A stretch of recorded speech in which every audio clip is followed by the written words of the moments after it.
In Uttar Pradesh, now the system of reservation will also be applicable in outsourced jobs, which will benefit women including scheduled caste, tribes, other backward classes, EWS, Divyaganjan dependent and ex-servicemen of freedom fighters and ex-servicemen.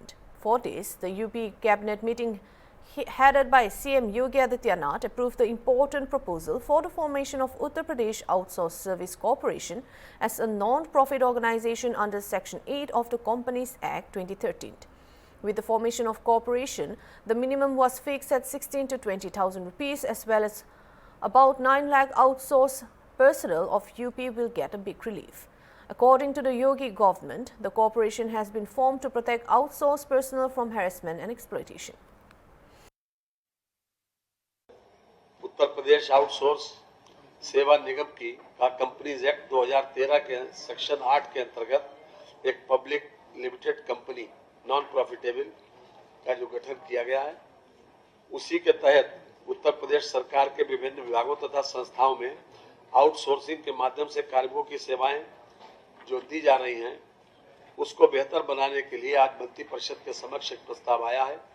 इसमें विशेष बात यह है कि नियमित पदों के against इसमें outsource या संविदा पर नहीं दिए जाएंगे। साथ ही साथ जो निगम है वो जेम पोर्टल के माध्यम से सर्विस प्रोवाइडर तय करेंगे, एजेंसीज तय करेंगे और इन लोगों का जो मानदेय है वो 16,000 से 20,000 रुपए तक होगा। साथ ही साथ यदि किसी प्रकार की अनियमितता पाई जाती है, 3 वर्ष के लिए इनको सेवा का अवसर मिलेगा और किसी प्रकार की अनियमितता पाई अगर जाती है तो विभाग की संस्तुति पर जो एजेंसी है निगम के भी संज्ञान में लाकर उसकी सेवाओं को समाप्त किया जा सकता है। नियुक्ति की अवधि 3 वर्ष होगी और मैं समझता हूं कि अभी तक की जो आउटसोर्सिंग के लोग जो तरह तरह की बातें चल रही थी और काफी दिनों से इस बात की प्रतीक्षा थी, उसमें उन लोगों को विशेष रूप से सुविधा मिलेगी। इन लोगों को 1 तारीख से लेकर 5 तारीख तक इनका वेतन मिल जाएगा और जितने भी जो प्रोविडेंट फंड का जो प्रोविजन है, ESI का है, वो सब कुछ इनके खाते में ही जाएगा जो उस कार्मिक होगा, अर्थात जो किसी न किसी रूप में सेवारत होगा उसी के से उसमें जाएगा। अभी तक क्या होता था कि यह सर्विस प्रोवाइडर के खाते में जाता था और तमाम तरीके की शिकायतें इस बात की मिलती थी कि सर्विस प्रोवाइडर ने ये नहीं किया, वो नहीं किया, तो उनको तमाम शिकायतों को किसी भी तरीके से न आए और हर तरह से एक पारदर्शी प्रक्रिया के तहत इन लोगों को सेवा का अवसर मिले। और चूंकि अभी तक सरकार तो देती थी पैसा, लेकिन इन लोगों को ये भी शिकायत मिलती थी कि इन लोगों को पूरा पैसा जितना सरकार देती है उतना नहीं मिल पाता। इसलिए हर तरह से इसमें एक पारदर्शी प्रक्रिया को अपनाने का प्रयास किया गया। साथ साथ आरक्षण का भी प्रावधान किया गया। इसमें SC, ST, OBC, भूतपूर्व सैनिक, स्वतंत्रता संग्राम सेनानी आश्रित, दिव्यांगजन, महिला आरक्षण का प्रावधान भी इसमें किया गया है। Due to its active, the EPF and ESI money of the personnel will go directly to their account, while till now these funds used to go to the service provider company. With the formation of the corporation, all kinds of facilities will be given to outsourced personnel. नहीं, ये जो विभाग का ये government का फैसला है ये बहुत बढ़िया है। और देखिए, हम लोग कंपनी वाले हैं, कंपनी के डायरेक्टर मैं बोल रहा हूँ आदम IT का। देखिए, अगर समय से हमको भुगतान मिलेगा तो हम बच्चों को समय से दे पाएंगे। और ये जो निगम बना दिए हैं तो इसमें 1 से 5 तारीख तक, जैसा कि कह रहे हैं कि 1 से 5 तारीख तक भुगतान हो जाएगा, तो हमको क्या है, हम जैसे भुगतान होता है तो बच्चों के अकाउंट में पैसा ट्रांसफ़र हो जाएगा। पहले क्या था कि पहले बिल लगता था तो 15-15 दिन हो जाता था, पेमेंट ही नहीं आता था। उसमें PF SIC का दुनिया भर की समस्या होती थी, लेट हो जाता था तो PF जमा नहीं हो पाता था, SIC नहीं जमा हो पा रही है। उसमें क्या है, लायबिलिटी कंपनी के ऊपर आ जाती थी। तो हम लोगों के लिए बहुत अच्छी चीज़ हो गई। Meanwhile, outsourced companies also welcome the formation of UP Outsourced Service Corporation by the government. Hornbill TV has had a special conversation with Kunwar Arminder Pratap Singh, director of one of the outsourced company in UP. In the conversation, the director of the company appreciated the initiative of CM Yogi and said that there will be more transparency in the outsourced job. Uttar Pradesh में UP outsource सेवा निगम limited का प्रस्ताव पास हो चुका है और कहा जा रहा है कि इस निगम के बनने से जो आउटसोर्स कर्मचारी हैं, लगभग प्रदेश में 9 लाख आउटसोर्स कर्मचारी हैं, उनको बड़ी राहत मिलेगी। सरकार का यह कहना है कि ये फैसला तमाम शिकायतें आ रही कि आउटसोर्स कर्मियों का शोषण हो रहा है, जिसके चलते ये निगम का गठन किया गया है। और सरकार का ये भी मानना है कि निगम के आने के बाद से जो शिकायतें थी वो दूर होगी, एक ट्रांसपेरेंसी आ जाएगी आउटसोर्स और जो सेवा प्रदाता कंपनी उनके बीच में, और निगम बनने के बाद तमाम तरह की सहूलतें मिलेंगी। हमारे साथ इसी मुद्दे पर बात करने के लिए हैं HR वंशिका HR के डायरेक्टर हैं कुंवर अमरेंद्र बहादुर सिंह, उनसे हम बात करेंगे। अमरेंद्र जी, सरकार ने जो बहुप्रतीक्षित फैसला था, प्रस्ताव था, वो पास हो चुका है और कहा जा रहा है कि यूपी में जो उत्तर प्रदेश आउटसोर्स सेवा निगम बना है उससे जो आउटसोर्स कर्मचारी हैं यूपी में, उनसे बड़ी राहत मिलेगी। माना जा रहा था पहले जो आउटसोर्स जो कंपनीज थी वो डरी हुई थी कि उनको यहाँ से इस सेवा से हटा दिया जाएगा, यानी उनकी भूमिका खत्म हो जाएगी, लेकिन सरकार ने ये साफ कह दिया है कि आउटसोर्स कंपनी जो सेम उसी तरह से कंटिन्यू रहेगी। इस फैसले से आपके और जो सरकार का जो ये प्रस्ताव आया है निगम बनाने का, कितना अंतर पड़ेगा, क्या इम्पैक्ट रहेगा? मैं तो पहले सरकार को जो है धन्यवाद करना चाहूँगा कि उन्होंने आउटसोर्सिंग कर्मचारियों के हित की बात की है। आउटसोर्सिंग का काम पिछले 15 सालों से उत्तर प्रदेश में चल रहा है और इसको लेके आउटसोर्सिंग कर्मचारियों द्वारा कई बार शिकायतें की जाती थीं। EPF SIC समय पे ना जमा हो पाना, सैलरी समय से कर्मचारियों का सैलरी का भुगतान ना हो पाना, ये एक बहुत बड़ी समस्या थी सरकार के लिए।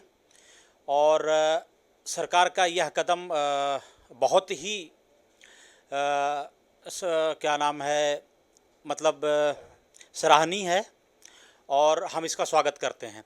देखिए, सबसे बड़ी चीज़ थी कंपनियों के बारे में अगर कहूँ, जैसे मेरी खुद की कंपनी है, मैं काम कर रहा हूँ इसमें, मेरी खुद सेवा प्रदाता कंपनी है, तो कंपनियों की अगर हम पक्ष देखें तो कंपनियों के लिए भी ये एक सुलभ व्यवस्था हो गई है।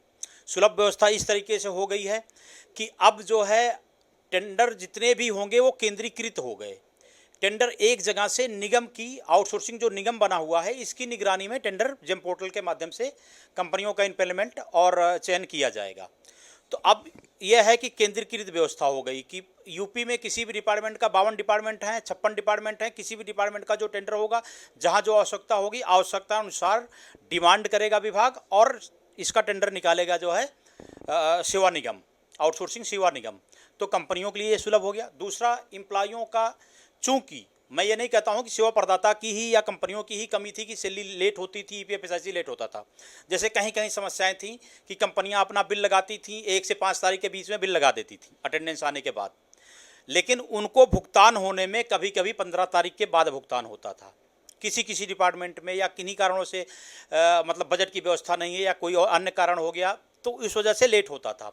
लेट होने की वजह से EPF SIC और सैलरी भी बच्चों की लेट हो जाती थी। बट निगम में साफ तौर से कह दिया गया है, जो हमने पढ़ा है, जो हमने देखा है, उसमें साफ तौर से कह दिया गया है कि 1 तारीख से 5 तारीख के बीच में भुगतान होना ही है। तो इससे क्या हो गया कि डिपार्टमेंट भी अपने बजट की व्यवस्था पहले से ही व्यवस्था करके रखेगी और समय से भुगतान कर पाएगी, तो समय से सैलरी मिलेगी। अच्छा, 15 तारीख के बाद जब EPF का पैसा मिलता था, वेतन मिलता था डिपार्टमेंट से, सैलरी का पैसा, तो उसमें क्या होता था, जब हम लोग EPF जमा करते थे तो EPF पे हम लोगों को पेनाल्टी के साथ जमा करना पड़ता था। जो पैसा हम लोगों का सर्विस चार्ज का होता था वो उसमें अनावश्यक हमारा लग जाता था।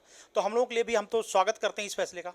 देखिए अमरेंद्र जी, जैसा कि आपने कहा, सरकार या जो और लोग थे वो कह रहे थे कि आउटसोर्स कर्मचारी प्रताड़ित थे, लेकिन यहाँ आउटसोर्स कर्मचारी प्रताड़ित थे, वो आपकी मजबूरी थी। कंपनीज को जो है भुगतान ही के समय बिल लगाया जा रहा, भुगतान आप जैसे बताया कि 1 से 5 तक सरकार कह रही देंगे, लेकिन उससे पहले ये हो रहा था 15-20 तक भुगतान, और कई जगह तो 5-5, 6-6 महीने तक की भुगतान नहीं होता था। इस पर सबसे बड़ी जो सरकारी जो विभागीय जो कर्मचारी थे, अधिकारी थे, उनकी बड़ी लापरवाही थी। ऐसे में तो मुझे लगता है कि आपका यानी कंपनी का ही काम आसान होगा, क्योंकि समय पर जब बिल लगाएंगे तो समय पे भुगतान होगा, तो ऐसे में शोषण की बात ही कहाँ तक रह ही नहीं पाएगी।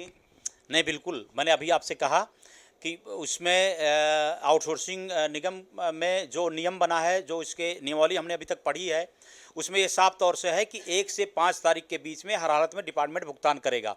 अगर डिपार्टमेंट भुगतान नहीं करता है तो डिपार्टमेंट के ऊपर पेनाल्टी लगेगी। तो इसका मतलब डिपार्टमेंट को भुगतान करना है। अगर 5 तक वेतन मिलता है तो हर हालत में कोई भी कंपनी होगी, जब उसकी निगरानी होगी आउटसोर्सिंग निगम की, तो निश्चित तौर से 6 तारीख 7 तारीख तक सब पेमेंट कर दिया करेंगे।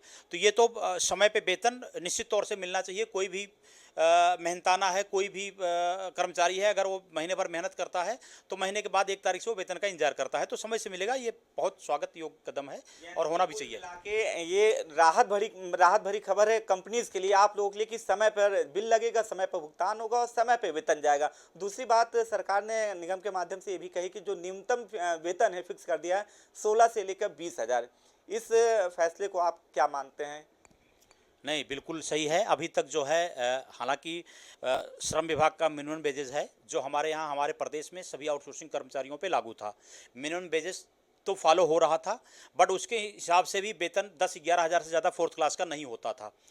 तो 10-11 हज़ार में 30 दिन का जो पारिश्रमिक है वो वैसे भी आप देखेंगे तो मानवता और सामाजिकता के हिसाब से भी बहुत कम है। तो इसका बढ़ाना बहुत अच्छा कदम है। और वो कर्मचारी जो होता नहीं, पैसे की कमी में, पैसे के अभाव में लोग मतलब अपना झेलते थे जो है तमाम तरीके की परेशानियां, वो परेशानियां नहीं झेलेंगे। और दूसरा यह है कि जब समय से वेतन किसी को मिलता है, अगर आपको 20,000 रुपये 15,000 रुपये समय से मिलता है तो उस पैसे का सही ढंग से आप उपयोग कर सकते हैं।